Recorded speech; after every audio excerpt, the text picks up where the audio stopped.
तो दोस्तों battle through the heavens के यूनिवर्स में बिलोंग करने वाली द ड्रैगन प्रिंस 1 की सीरीज, जिसके लिए मैं काफी ज्यादा एक्साइटेड था, अब उसकी ऑफिशियल डेट को कंफर्म कर दिया गया है, जो कि इसी महीने 30 तारीख को हमें देखने को मिलेगी। और मैं इस सीरीज को देखने के लिए काफी ज्यादा एक्साइटेड था। मुझे तकरीबन 2 साल पहले से ही पता था कि ये BTTH यूनिवर्स का सेम डोंगवा सीरीज होने वाला है। इसके अलावा इसका जो MC होगा ये बाकी इन तीनों MC से ज्यादा पावरफुल होगा, और इसके रिगार्डिंग मैं पूरी एक सीरीज चलाने वाला जिसके अंदर इसके मानवर्स को मैं एक्सप्लेन करूंगा।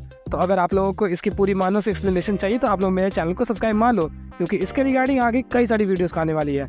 और आज की इस वीडियो में हम लोग इसके एपिसोड 1 के बारे में जानेंगे। तो बिना किसी टाइम को वेस्ट किए हम लोग वीडियो को स्टार्ट करते हैं। तो स्टोरी की स्टार्टिंग में हमें दिखाया था एक 13 साल की उम्र का लड़का जिसका नाम ज़ो वान है। यही हमारा मेन लीड है, और ये अभी अपनी जिंदगी और मौत के बीच में जूझ रहा था। इसके माँ बाप जो कि एक एम्परर और एम्प्रेस है, वो दोनों इसे देख के काफी ज्यादा परेशान हो रहे थे।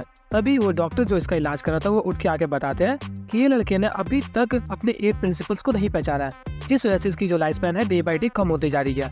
अभी फिलहाल मैंने जो इलाज किया है उसके जरिए ये आगे के 3 सालों तक जी तो सकता है, लेकिन इसकी बॉडी के अंदर जो जोलोंग पॉइजन है वो इसके 8 प्रिंसिपल्स को जल्दी इमर्ज नहीं करने दे रहा। अगर उसे जल्दी से हटाने का कोई इलाज नहीं ढूंढा गया तो फिर इसकी जिंदगी ज्यादा दिन नहीं टिक पाएगी।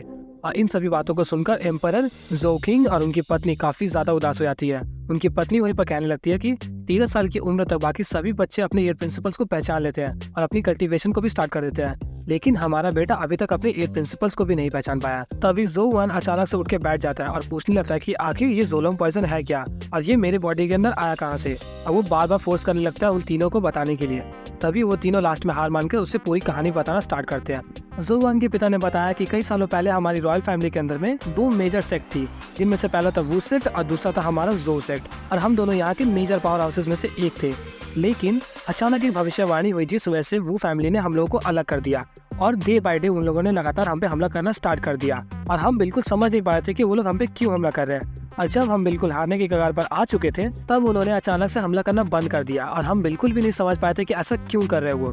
तभी हमें पता चलता है कि वो तुम्हारे पैदा होने का इंतजार कर रहे हैं, क्योंकि उस भविष्यवाणी के अंदर कहा गया था कि अगर वो फैमिली का पाइथन हमारे यहाँ के सेंट ड्रैगन को अब्सॉर्ब कर लेता है तो वो फैमिली काफी ज्यादा प्रॉस्पेरिटी की ओर चला जाएगा। और जिस दिन तुम पैदा हुए थे उसी दिन वो एम्प्रेस ने भी अपने 2 बच्चों को जन्म दिया, जिनमें से जो उनकी बेटी थी वो पाइथन थी और जो उनका बेटा था वो एक माइट था। और इसके बाद की कहानी को वो डॉक्टर कंटिन्यू करता है और कहते हैं कि जब तुम्हारे पिता को इस बारे में पता चला तो वो तुम्हारी किस्मत बदलने के लिए वो एम्परर से लड़ाई करना स्टार्ट कर देते हैं, और इन दोनों की लड़ाई माउंटेन्स के बीच में काफी दिनों तक चलती है।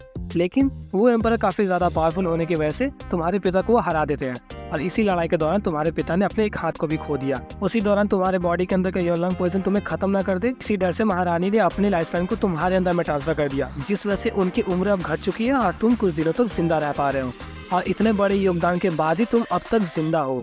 और ये सभी बातों को सुनकर योन काफी ज्यादा दुखी हो जाता है। वो कहता है कि ये सब के पीछे सिर्फ वो फैमिली का हाथ है, और मैं वो फैमिली को छोड़ूंगा नहीं। मैं जल्दी से जल्दी ताकतवर बनूंगा और अपने माँ बाप के अपमान का बदला लेके ही रहूंगा। तो बस आज के इस एपिसोड में हम इतना ही रहने देते हैं। तो इसके बाद की स्टोरी को मैं इसके सेकंड पार्ट के अंदर मैं कवर करूंगा।